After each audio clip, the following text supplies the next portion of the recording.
We don't want our children, our people to go to jail. Jail is not a good place. Wik is the first language here in Aurukun. Going to court for a person here in Aurukun with English not being their first language, it's probably like putting them on the moon. FRC helping people when our people in trouble. We talk to them in Wik. It was okay. It Wik ngayon na. Nit ka abet man na. O nit ka kanwata na. Sort of getting them ready to go to court and giving them that confidence. The justice journey for clients in Aurukun is a very difficult one, and individuals in that community are trying to make a change in their own lives and in the lives of their children. If it wasn't for them, I would be in jail. One of the crucial things that FRC are now doing are preparing case plans, and it'll identify what their goals are that they want to achieve, the areas that they want to work on, the groups that they're engaging in, and what they're getting from it. I believe most of the people don't really understand what's happening, the charges, the consequences. I guess the FRC just provides that backstory for the individual, so it helps the magistrate making that decision. Going to court, what the judge told me, Ms. Pamtunda, you should be a role model for your community.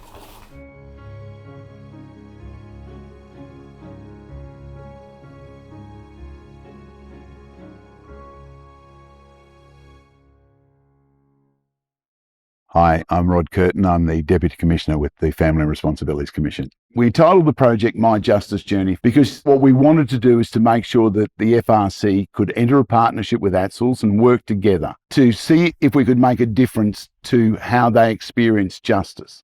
Our local commissioners are elders within their own community. They have their language. They also have the power of trust and cultural understanding. But without them, this wouldn't be a project. They trust me all times, from a 15-year-old to 77-year-old.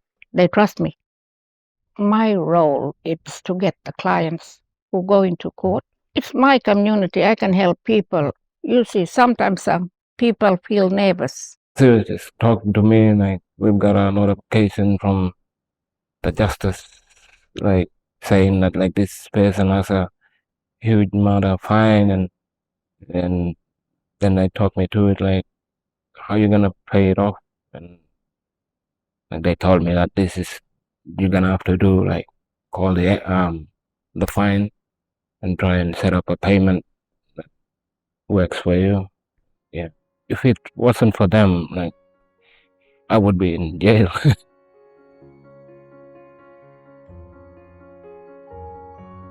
The FRC, we've started community engagement. So what we decided to do, well, okay, instead of bringing them in for counseling, let's go out to them. We're actually out there building bridges, talking to our own people in our language. English could be the second or the third language. Being in court, having to speak English and listen to everything in English, I believe it's very frustrating for them. It's vital that they have access to an interpreter, otherwise the process is flawed. Today is an allocation of client engagement where we actually go to people in their own environment, in their homes. They might be fishing, walking their kids to school, and we might chat to them about things that we have on our agenda to talk to them about. But generally, it's a soft conversation in a non-formal setting to be able to engage with that person at their level. This car then becomes our office and we're having that discussion with the client. I'm Michelle Pamtunda and I live in Aurukun. First time I going to court and I went to see the FIC ladies and I asked them, can you help me? She did write a support letter. When I went to court, this is my support letter for you. First time I heard what the judge told me. Ms. Pamtunda, you should be a role model for your community.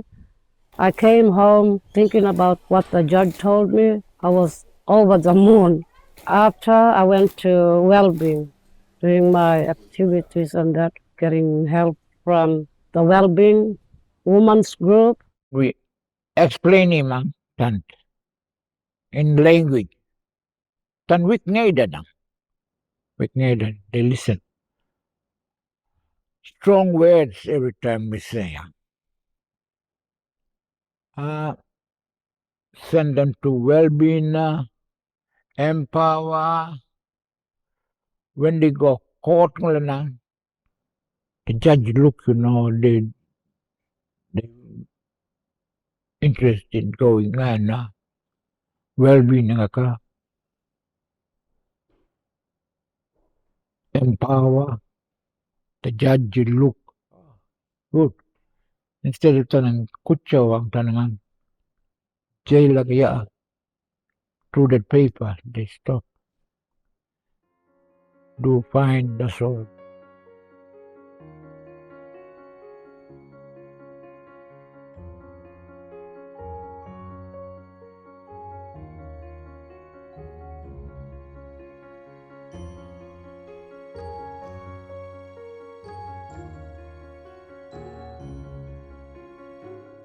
When we talk to clients, commissioners will talk about possible referral pathways. So that could look like the women's group, the men's group.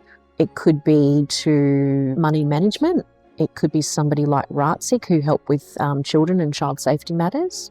So it's establishing what that right pathway for that person might be, and it allows them to have some determination around the pathway that they want to take. Many of our clients in Aurukun are taking up those opportunities with client consent. We share that information so that the court is aware of the good things our clients are doing.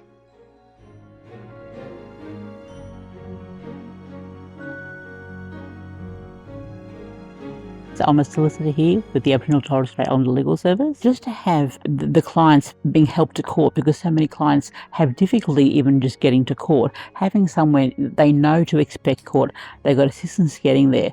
But it's also someone who's actually put in the groundwork, because we just don't have the time to see them beforehand, to get all the background story. One of the crucial things that FRC are now doing are preparing case plans. So there's a couple of matters that I've had where matters have been finalised, and I've been able to hand up those case plans to the magistrate. And the magistrate really well receives them so well, just as we say, look, these are self-identified issues that the client is proactively working on and engaging in. And that's all thanks to the FRC, building those relationships. And it's like a relationship of trust that they have with the client. And it's like scaffolding the support network around the client.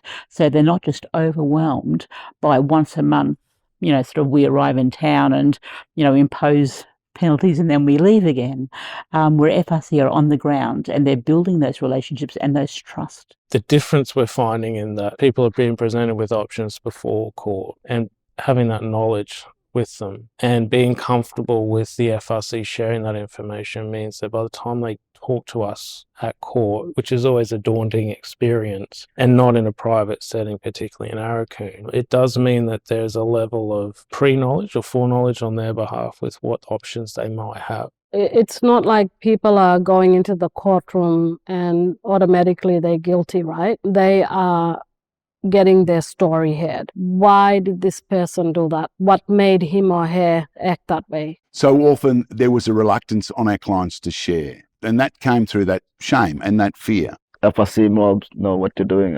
He's being attending to men's group. The evidence there, so they can know, because he's doing his activities and stuff like that. The practical effects of the FRC can be used there and then when we're on the ground. That's a big thing, because sometimes people, once court's finished and the week's done, they don't want to know us. But if we have the FRC, they're going to people's houses and giving them a phone and saying, no, you need to talk. That just ensures that continuity of contact with us. I went to jail 3 times. I need to change myself. Maybe the FRC will help do men's group and stuff like that to not get into trouble again. Maybe take me for a better person. Now I changed and I wanted to start thinking what the next step I can do. Well, my next step is making community garden. So if you're stressed, pick a shovel or a rake and start planting or growing something here. We're seeing cases where clients are attending court with magistrate giving remarks such as, if it wasn't for the work that you were doing with the FRC and the service providers here in the community, you would be facing jail time. We are seeing clients seeking our help more than we have ever experienced. Voluntary case plans have increased by about 18% in Aurukun, and that's clients deciding themselves that they would like to seek help. We wanted to see this work on the ground. We didn't want this to be a theory. What we're seeing now gives us enough confidence to know that with this support, with our work with ATSILS and the information we're able to provide ATSILS, making a difference in the eyes of the court to sentence outcomes, we feel it is ready for us to move into other communities. Made a really big difference because now the community knows FRC are here to actually help us and not like work against us. The cost of incarceration is one of the highest costs that a state has to carry per person, and that's not going to decrease. What we're trying to do through this project is to look at this as not a project that is costing money, it's an investment in avoiding the cost of incarceration. If we can affect those outcomes that look to rehabilitation and change behaviour through taking personal responsibilities actions, that is an investment to avoid a perpetuation of the incarceration of Indigenous peoples, which are at chronic levels.